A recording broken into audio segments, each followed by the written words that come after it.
ازيكم يا اصحابنا عاملين ايه؟ اللهم صل وسلم وبارك على سيدنا محمد. بصوا هنصور لكم ايه. بصوا اللي حصل، البطاطس احنا نسيناها في الشكاره بتاعتها، جبناها يعني بالشكاره بتاعتها. ماشي. إيه، كنت باخد على قد ما انا بستخدم. تمام. بصوا بعد كده لما نسيناها قول لي انت يا ادم ايه اللي حصل. ده نبات جذري فجزر تاني جزر. يعني طلع بذور تاني. في حاجه اسمها جزر. يعني هي لما اتثابت، بص زرقها، احنا بنقول عليها يا ادم ان هي زرعت. بنجر. بس بنجر. انا بصوا يا اصحابنا، كأنه بنجر.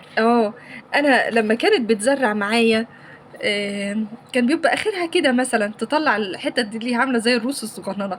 لكن دي يا ادم اول مره اشوفها، والله العظيم فعلا اول مره اشوف المنظر ده، اول مره اشوفها لسه كده. عليها ميه، جه عليها ميه.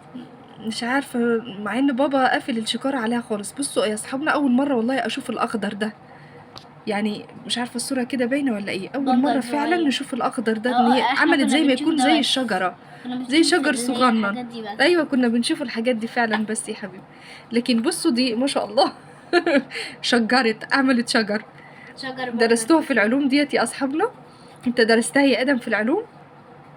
دي عملت زي دي شجر. الوحيده الغلبانه طب اللي ما اسمها فيهاش ايه؟ حاجه. بصي ما تقوليش جزرت، اسمها ايه؟ بصي دي الوحيده اللي ما حصلهاش حاجه. اسمها ايه يا اصحابنا؟ دي حد يعرف ايه اللي حصل للبطاطس دي؟ ايوه كده ما دي، حصلهاش دي كانت عندي من قبل كده. لكن انا زعلانه خالص، جايه بفتح عليهم الشكاره وبطلع عشان البطاطس اللي عندي خلص. البتاع دي وخلاص. وطريت كده يا اصحابنا وعملت شجر، على رأي ادم جزرت. بص هنا عملت ايه يا جماعه. بصوا بقى برضه. بص هنا ايوه دي ما شاء الله ربة شجره اهو، الحمد بهدلت لله. الارض اهي.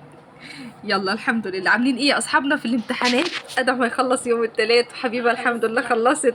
يلا اتنفست بقى، خدت نفسها.